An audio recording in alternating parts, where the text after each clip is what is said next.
মাবুদ ও দয়াল আল্লাহ, আমরা আজকে তওবা করলাম, ভালো কাজের কারণে যদি একটা গুহা থেকে তুমি আমরারে মুক্তি দিতে পারো, আমরা যদি একটা ভালো কাজ কইরা এই গুহা থেকে মুক্তি পাইতে পারি, আমাদের বিশ্বাস আছে আমরা যদি সারা জীবন ভালো কাজ করি জাহান্নামের অতল গহ্বরের গুহা থেকে বাঁচতে পারবো। আল্লাহ এখন থেকে আর গুনাহ করতাম না, আর গুনাহ করবে না। কারণ এরা চিন্তা করছে একটা ভালো কামের কাজে যদি পাহাড়ের গুহা থেকে আপনারা মুক্তি করতে পারেন, আল্লাহ আপনি দয়ার ভান্ডার, আপনি চাইলে আমরা সারা জীবন ভালো কাম করলে আপনি আমাদেরকে পাহাড়ের গুহা না জাহান্নামের গুহা থেকে বাঁচাইবেন। আজকের মাহফিল কি জাহান্নামে যাইবার লেগে বানাইছেন? কি লেগা? জোরে কয় না, কি লেগা? জান্নাতের লাগা। আল্লাহর কাছে দোয়া করবেন আজকের মাহফিল বইয়া হারাম কাজ, বাজে কাজ, খারাপ কাজ, যেই কাজ করলে গুনাহ হবে এমন কোন কর্ম আমরা করব না, তখন না করব। আল্লাহ আমাদেরকে হেফাজত করুক, জোরে কোন আমিন। আমি আরেকটা আয়াত তেলাওয়াত করেছি, কুল্লা আসআলুকুম আলাইহি আজরান ইল্লাল মাওয়াদ্দাতা ফিল কুরবা। আমার আল্লাহ তাআলা আমার নবীরে ডাক দিয়ে কইছে, নবী আমি আল্লাহ তাআলা এদের আপনার কাছে আমি আল্লাহ তাআলা কুল্লা আসআলুকুম আলাইহি আজরান ইল্লাল মাওয়াদ্দাতা ফিল কুরবা, আমি আল্লাহ তাআলা আপনার কাছে কোনো বিনিময়, আমি আল্লাহ তাআলা কোনো বিনিময় দুনিয়ার মানুষের কাছে চাই না। বলে কেন চান না? বলে তাদেরকে যে আমি আল্লাহ বাসস্থান দিলাম, থাকার জায়গা দিলাম, সবকিছু দিলাম, আমি আল্লাহ কোনো বিনিময় চাই না। আল্লাহ আপনি তাদেরকে জানাইয়া দেন আমি তাদের কাছে আপনার নিকটবর্তী আহলে বায়াতের ভালোবাসা চাই। জোরে কোন সুবহানাল্লাহ। বাদানো আমার আল্লাহ তাআলা আমাদের কাছে দুনিয়ার টাকা পয়সা ধন সম্পদ বাড়ি গাড়ি কোনো কিছু চায় না।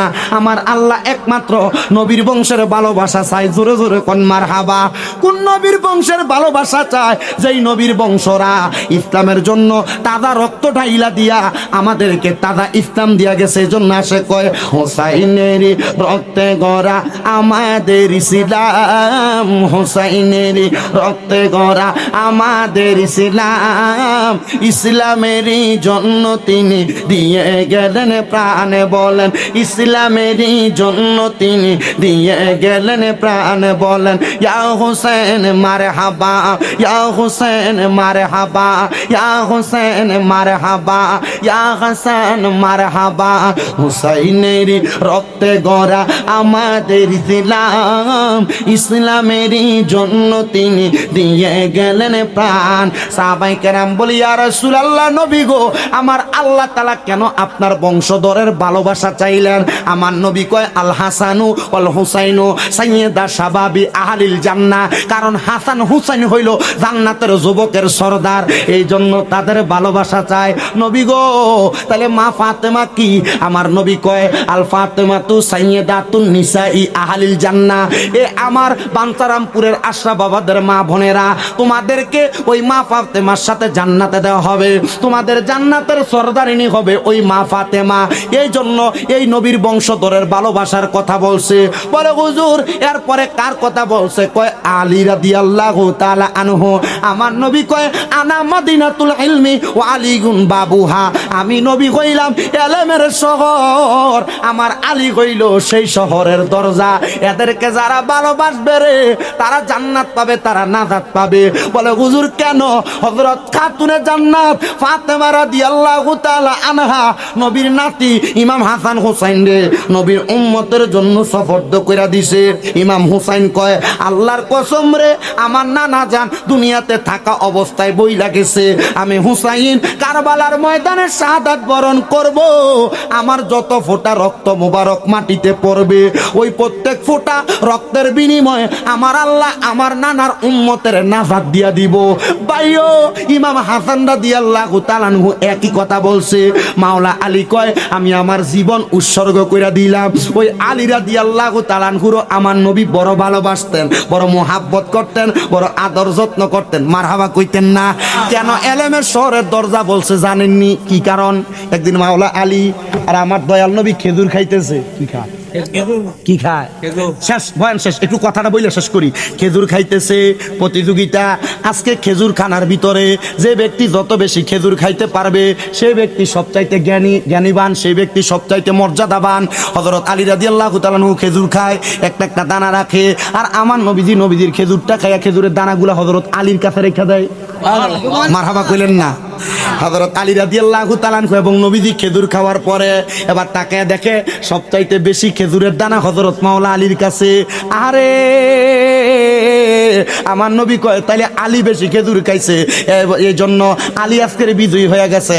এবার হযরত আলী তো জ্ঞানী মানুষ, উনি ডাক দিয়া কই, ইয়া রাসূলুল্লাহ, আমি তো খেজুরের দানা জমায়া বেশি খাইছি, জমায়া রাখছি। নবী গো, অনেকে তো খেজুরের দানা নিজে খেজুরের দানা সহ খাইয়া ফেলাইছে, তার রসুলের সামনে খেজুরের দানা একটাও নাই। মারহাবা কয় না? আমার বাবারা এজন্য বড় দামি মানুষ, মূল্যবান মানুষ, মর্যাদাবান মানুষ, বড় সম্মানিত মানুষ, এদেরকে ভালোবাসবেন, মোহাব্বত করবেন। এই যে এখন মাসটা চলতেছে শাওয়াল মাস, এরপরে জিলকত, এরপরে জিলহদ, জিলহদের পরে মুহররম মাস। এলাকার মহিলারা, এলাকার ভাই বাবারা যারা আপনারা আছেন, পারলে কোরবানির গোশত থেকে একটু আলাদা করে রাখেন। যদি এটা না পারেন, আপনার এলাকার মধ্যে কয়েকজন মিলা মুহররম উপলক্ষে আহলে বায়াতের স্মরণে একটা মিলাদ হইল ফরাইয়েন, একটু খিচুড়ি রান্দা গরিবদের খাওয়াইয়েন, এলাকার মানুষকে খাওয়াইয়েন, তাদেরকে সুযোগ বুঝাইয়েন। এই মুহররম মাসে নবীর বংশরা তারা জীবন দিয়া আমরারে তাজা ইসলাম দিয়া গেছে। আরে মা ফাতেমার নয়নে মনি হযরত আলীর জান, মা ফাতেমার নয়নে মনি হযরত আলীর জান, ইমাম হোসেন শহীদ হলো কারবালার ময়দান, ইমাম হোসেন শহীদ হলো দয়াল নবীর জবানে কারবালার বয়ানে, দয়াল নবীর শেষ তাড়াতাড়ি কারবালার বয়ানে আওলাদের রাসূলের শহীদ হবে হাদিসে প্রমাণ, ইমাম হোসেন শহীদ হলো কারবালার ময়দানে, ইমাম হোসেন শহীদ হলো।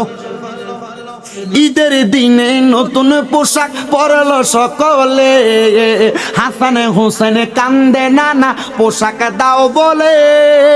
ঈদের দিনে নতুন পোশাক পরলো সকল, হাসান হোসেন কান্দে নানা পোশাক দাও বলে।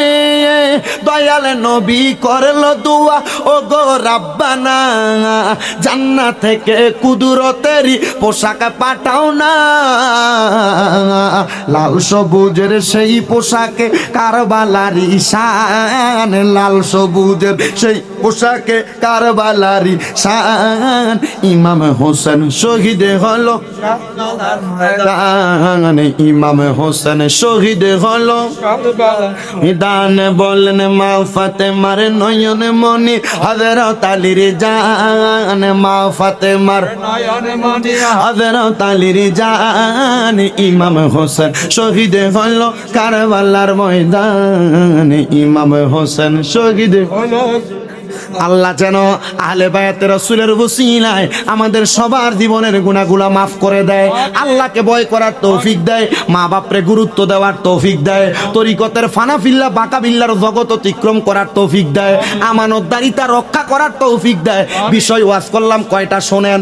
1 নাম্বার তরিকতের ফানাফিল্লা বাকাবিল্লার জগৎ, 2 নাম্বার মা বাবার খেদমতের জগৎ, 3 নাম্বার আল্লাহর ভয়, 4 নাম্বার ফানাফিল্লা, 5 নাম্বার আহলে বায়াতের মুহাব্বত।